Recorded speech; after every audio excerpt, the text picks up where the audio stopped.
Oh, wow, okay, this feels weird. This feels weird.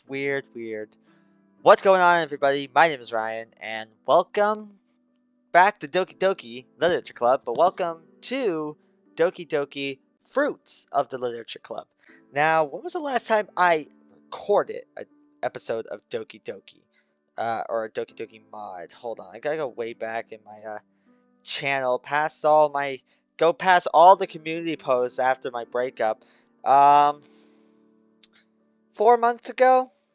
4 months ago, I would say. And a lot has fucking changed in those 4 months. As I just said, I went through a breakup, and I don't know if Doki Doki is the best mod for me to be playing, but I want to because literally in the World of Dreams Discord server, I have a feeling that World of Dreams Act 2 will be released the 23rd of September. But anyway, this is Fruits of the Literature Club. Um, I'm going to be recording a lot of these episodes tonight in advance. So, anyways, uh, pretty much the only way I can describe this is it's an action one. And it puts an entirely new spin on Doki Doki Literature Club. So let's just head into it. My name is Ryan, because I learned that Ryan MCQ really doesn't work well here. Oh boy, it's been a hot minute, dude. I'm going to be bad with reading.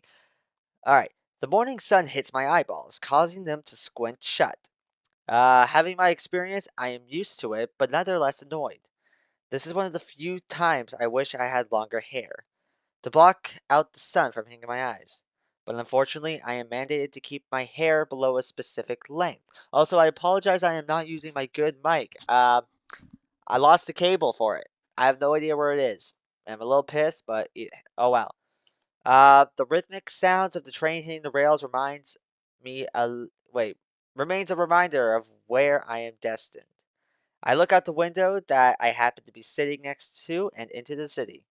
The stories I have heard about this place. When I found out I was coming here, I'll tell you it left a sour taste in my mouth. Oh yeah, that's right. The main character is trying to start a new life. The train begins to lose momentum, signaling our arrival momentarily. Oh god, I hear a familiar digital sound emanating from my watch, indicating the new hour that we have reached. Just as it does 23 other times a day. The train comes to a complete halt. The passengers around me, myself included, stand up and begin to depart our vessel. Whoa, that's sick. The moment I step out onto the nicely maintained concrete, I hear a voice calling out to me. Ryan! Ryan! I cock my head slightly towards the direction of the sound and see an old man that used to be an acquaintance of mine. I turn and walk towards the man. I didn't expect to see you here, old man. Before me is a man around 5 feet 7 inches tall, pretty short compared to the normal people I am around. His wrinkled face and squinted eyes turn to a genuine smile at the sight of me. Same with you. What are you doing here? Literally just got into town. Oh? You here for anything special? One of his eyebrows lifts up. Nope. Just here to go to school. His face changes. It looks as if he is surprised. What is that face for, old man? Never thought I would hear those words come out of your mouth, Ryan. Back in, well, you know, you weren't so spry to go to school. That I was not. But times have changed, and I am ready to go to a normal school for once. His smile returns. He pats me on the back with an all too familiar pattern. Ha ha, well, that's great. And what are you doing here? I don't need to use this keyboard. Well, I retired, came out here to live with my daughter and her kids. Daughter? Now there's something I didn't expect you to say. Haha, well, everyone gets old and needs to settle down eventually. Yeah, but I never thought you would. I expected you to remain with the majority of us until you finally gave out. Well, here I am. Do you have a place to stay? Yeah, I have a house somewhere near the school. Eastern side? Northeast. Ah, I know it. Need a ride? Well, I don't have any other plan. Eh? So you were gonna walk there, pretty much. Where's your luggage? Everything I own is in the bag on my back. I point one of my thumbs to the back Kevlar backpack I have securely strapped to me. You always travel light, don't you? Easier to disappear when necessary. Okay. He chuckles. Come on, let me show you to my car. By your leave. The old man had a pretty stylish car. My father used to have one of these. A '69 Mustang. She is a beauty, isn't she? Is this how you spend your retirement fund? Oh no, I still have a good bit of it left. So out of the 800 grand they gave you, you spent over a quarter of it already? Kids aren't cheap. As well as this sexy of a car. The black Mustang accelerated onto a turnpike and eventually into a city street. When we departed the train station, I expected it to be a short ride to the place I am living at. But I was very wrong. Turns out the train station is about a 15-minute straight drive on the freeway. Doesn't seem like much if you're a driver. But if you were walking, like myself, it would have taken as long as fuck. The convenience of a freeway allows drivers to get access. What? Hold on. Okay, I'm telling you, I need to get used to this. I'm not used to reading yet, okay? Give me a second. Okay. Alright, we're good. I hope. The convenience of a freeway allows drivers to get across great distances at a greater speed than normal roads. Thank you. Didn't know that. So, are you still on Ashley's detail? The idol? Nah, I left that a long time ago. Trouble from up? Nope, just did as much as I could then. So, in short, you weren't needed anymore. Pretty much. Bummer. Bummer. I don't socialize well with others, especially with a teenager with a small degree of popularity among even more hormonal, teenagers. Sounds to me that you got some drama with this girl. I don't know what you're talking about. I look back towards him, a casual glare into his face. Oh, come on, don't tell me you didn't try to get with her. Are you serious? No! Haha, good. You know that isn't allowed. That, and I don't really have a need for any type of relationship right now. Or at all, if I really look at it. You will eventually. Doubt it. We remain quiet for a few moments. I keep thinking on my comment about a relationship. It's not like I don't want one. It's the fact that, in the position I am in, it would have a lot of unnecessary stress. It's not every day that I can just breathe and live a normal life day by day.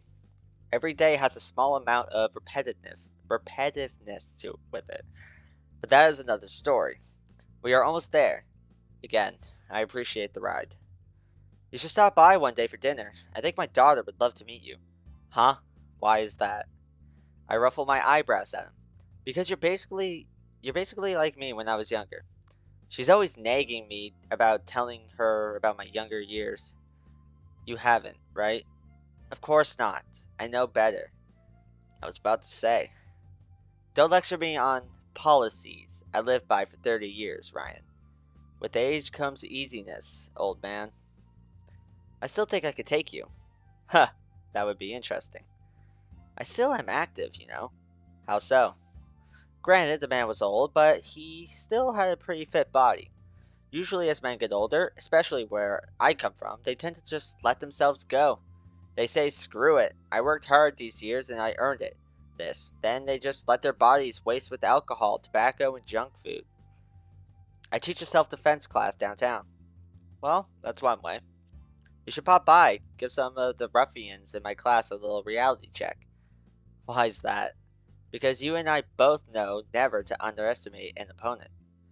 They could just be as clever, attentive, aware, and more skilled than you. Ah, the old 1x4 rule. Exactly. Hold on, one sec. Okay, I was just checking to see if they gave like a description on what the hell MC does, but they did not. So, as he says those words, we turn a steep corner and find ourselves in a pretty nice suburban neighborhood. Make sure I'm recording my mic. Doki Doki Literature Club. The recording sessions are coming back to me. This it? Yeah, this is it. I pull the polished metallic door handle and exit the car. I look back at the band and give one last gesture of farewell. Thank you, Jeff. You got it. Before switching gears and leaving, he gives me one last smile. Well then, let's check the place out. I look around the neighborhood and notice that this suburban block has the same architecture for almost all of the buildings. I take a look at the spacing between the house I am living in and one next to it on both sides. I check the integrity of the fence that borders. Decent strength. Okay. I take a stroll around the perimeter of the house. I take note of the number of windows, their position on the structure, and their height from the ground. The second story windows should be fine. I take note of what looks to be a balcony and the back door. As I walk towards the front of the house, I notice a girl walking down the street. She is wearing a counterpart of the uniform I was given for school, so she must be going to the same school as I. She has somewhat of a skip in her step. Her blue eyes look up into the sky and at the flowers as she passes by. Her hair is a coral pink color. Oh, Sayori. She has a bright red bow on the left side of her hair. It looks sloppily positioned. I rub my eyes because I swear I see her glow. That girl seems to just emanate joy. I scoff at her and turn myself towards the door. Kay will learn that the world isn't all sunshine and rainbows, she thinks. I unlock the door and enter. Okay. Immediately, I am greeted with a short hallway around 3 steps before the kitchen opens to the right. The kitchen is rather modern and well furnished. I check the fridge and nothing. I chuckle at myself, not knowing what else to expect. The place is furnished, but I was just curious. I close the fridge and look out into the living room, which borders it. I take a look into the living room and out the windows. I look and see if I can see the space directly below the window. I can't. I walk across the room and open a small white door. It leads into a laundry room, fit with a washer and dryer. Luxury? It will definitely be easier than manually washing and drying my clothes. I close the door and head upstairs. Immediately on my left is my bathroom, and across from that is my bedroom. They seriously did not spare any expense with the decor here. In my bedroom is a closet, dresser, bed, desk, and several. I know the word, but I can't say it right now. Items to make it look lived in. I take a moment to place my backpack on the bed and survey the area from my window. Once I get a good understanding, I walk out of my room. Next to the stairwell is a sliding glass door that leads to a balcony. I walk onto the medium-sized cement balcony. I lean forward on the wall, my forearms supporting me, and look out into the neighborhood. I can see some grade school age kids playing with a jungle gym, some well-furnished parent purchased. Funded. I need to get really good. It'll take me like an episode or 2 to get okay at reading again, okay? I also see an old man petting his dog in the front yard. Neighborhood watchman here, eh? I look to my left and notice the same girl I saw earlier in her room. I didn't realize I lived so close to her. Through the glass window of her bedroom, I notice her moving around from the left side of her room to the right. She is moving something, most likely a change of clothes. She stops in front of the window, facing to the side. She makes a few faces, which confirm my initial theory as correct. She's looking into her mirror. She undoes her red tie, pulls off her gray jacket, and starts to unbutton her white undershirt. Alright, look away, man. Yep.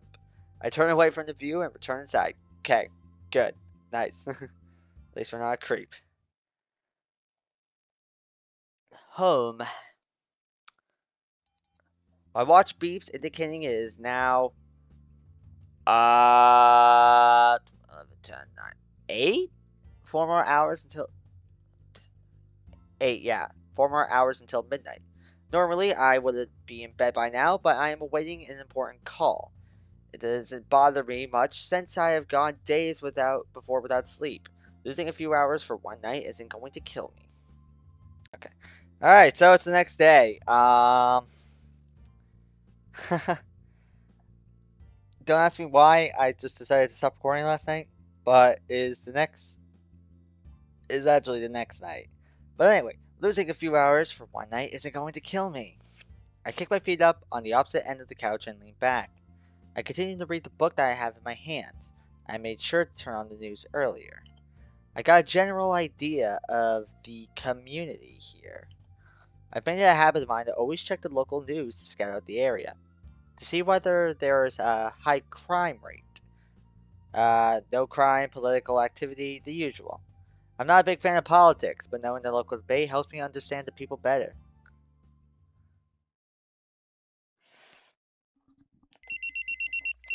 The sound of my phone going off sends a shiver down my spine.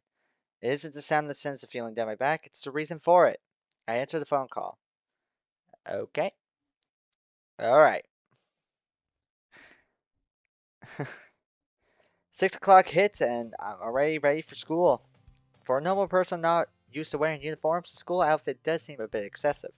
But since I have been in uniforms all my life, this is nothing to me. I am so happy that I didn't go to a school with uniforms. God, thank God.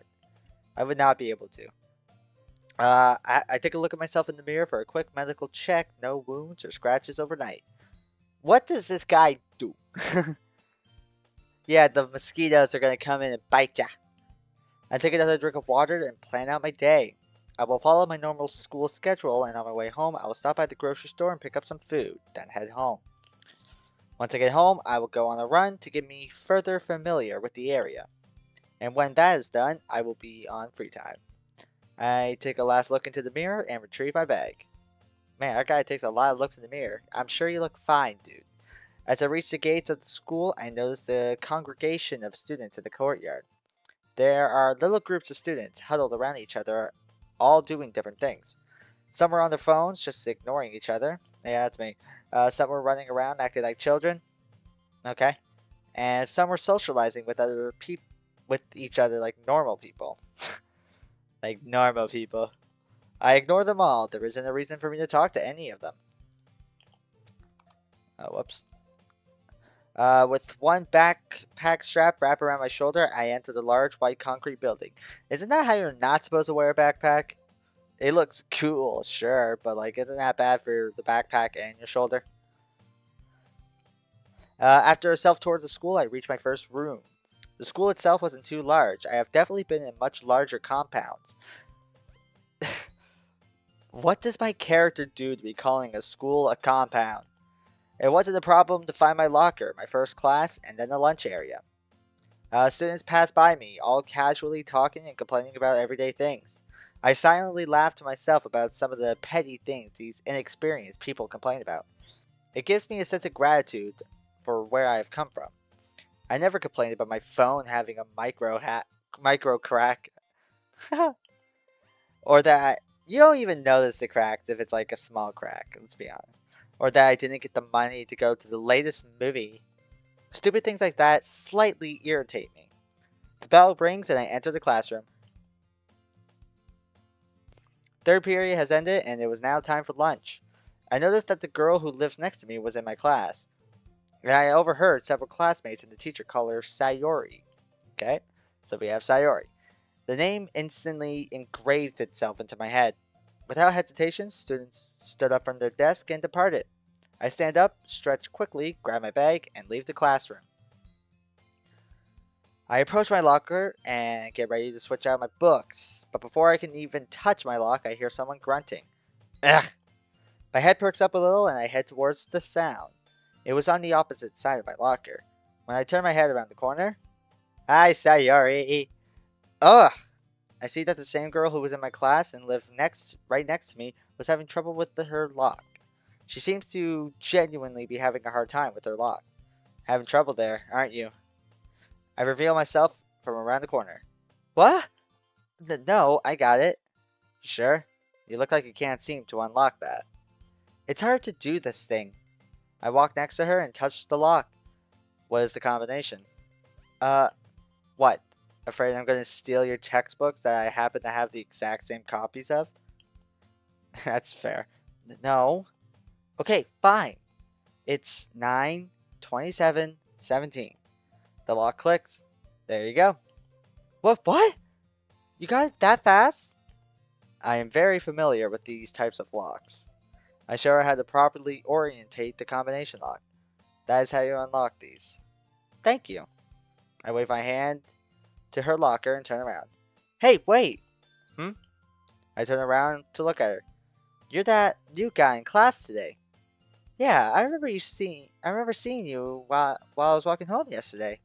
Ah, yes, I remember you too. The name is Ryan. Ryan. I like that name. It's what I was given. Anyway, goodbye. I turn away from Sayori again and return to my locker. This guy is just not down to talk. Where are you going? I'm going to put away my stuff, then go eat. Don't forget what I showed you. Okay, thank you. I don't know what my guy does or what type of person he is, but I feel like giving him like a lower, like, I don't care type of tone is probably the best route to go. The final bell signifies the end of the school day. I grab my bag and depart down the hallway. As I walk down the hallway, I pass by two girls who were in a debate about something I didn't care too much about to know this. Something about manga. I had a schedule to stick to, so I didn't stick around to pay any attention to their frivolous conversation. Notice how I am having a much better time reading than last night? I don't know. As I reach the gates of the school, I hear a voice call after me. Ryan, wait up! I turn around immediately and prepare for someone to charge me. But I am only met with the sight of Sayori running to catch up with me. Ryan! What do you want? Also, why are you shouting? You're going to draw attention as if something bad is happening, woman. Oh, sorry. Anyway, I had a question for you. A question. If it's something I can answer, I guess you can ask. So I know you're new here and all, and I don't want to overwhelm you. But have you looked into any of the clubs we offer here at the school? Clubs. Elaborate, please. Well, we have little groups of students who participate in extracurricular activities for fun and to get experience for college. Okay. What is your point of asking me this? Well, I was curious if you will join mine. You have a club. Yep, and I am the vice president of the literature club. Literature club. So you just read books and write all afternoon? That is a pretty mean and blunt way to put it. Well, excuse me, but it doesn't really sound very attention-catching. I think I will pass on that proposition for now. Not even if I ask really nicely? No. Meaning, I have been called worse. Sayori flashes a pouted face towards me a couple of times in an attempt to break my resolve. Unfortunately for her, I am very efficient in keeping a straight and professional face when needed. Every morning, afternoon, and evening, I always had a friend who would pay our class a visit and make sure we were all professional. Anyway, I am going home. You enjoy your club. Okay, bye. I turn away from her and head home. I like this MC. This MC does not give a shit. As I watch the steak on the portable oven grill, I occasionally glance over to the homework I was given. Normal English and social history subjects were a breeze for me. However, math was a different subject. The math I normally use in life is much different than this general principle they teach in schools. In short, they are two different ball games. But begrudgingly, I continued to finish the work, taking a few breaks at times to make my meal. I settled on a lean cut of meat, cooked medium rare with asparagus and rice. All are high in nutritional value and are very filling. I cooked several steaks and prepared different portions of the asparagus and rice for later meals. It's better to prep your food now and eat it later, in my opinion. That is what I used to do in my old school, where I lived in a dorm with about 80 other students. Made it really easy to wake up when signaled, eat quickly, and get my morning hygiene routine done. I slide my homework into a special folder I have designated for work I needed to do while home. I finished making the final steak, which I planned to eat tonight since it was the freshest. God damn, this high schooler making steaks for himself every night. I make myself portable. I make myself freaking instant ramen. As I sit down at the table, I eat silently. During this time, I just clear my mind and finish my food at a fast pace. It's the equivalent of meditation for me, as it is to others. Back at my old school, it was very hard to remain focused while eating since we only had about 10 minutes to eat our food. That included getting to the hall, grabbing our food, getting to a seat, and then eating. Normally, by the time you made it through the line, you already lost 5 minutes. So eating fast was paramount. But it was during these times I learned to focus only on eating. But if I cleared my head, it was much easier. I found it oddly calming. I had gained quite an appetite after my run around the block earlier. I now have a good idea of the ins and outs of the neighborhood. Some may ask why I do this, but the answer is simple. Know your way out of any situation. You never know when you need an immediate escape. I guess that's true, but wow, what did this guy learn? While I was returning from my run, I saw Sayori arrive at our house. I had the opportunity to say hi, but I dismissed it. Alright, there isn't a reason for me to get involved with that girl, or anyone for that matter. Why would she even ask me to join her club? There are a couple of possibilities. She's lonely, she's attracted to me and is looking for a way to get to know me more, or she is just inherently friendly and bubbly. But it is kind of foolish to just push such a request on someone you only just met. A lesson I learned very well as a young child. Ever since then, I am always cautious about where I am and who I meet. Someone even as simple looking as Sayori can hide an evil past. Okay, one that we cannot run from. Alright.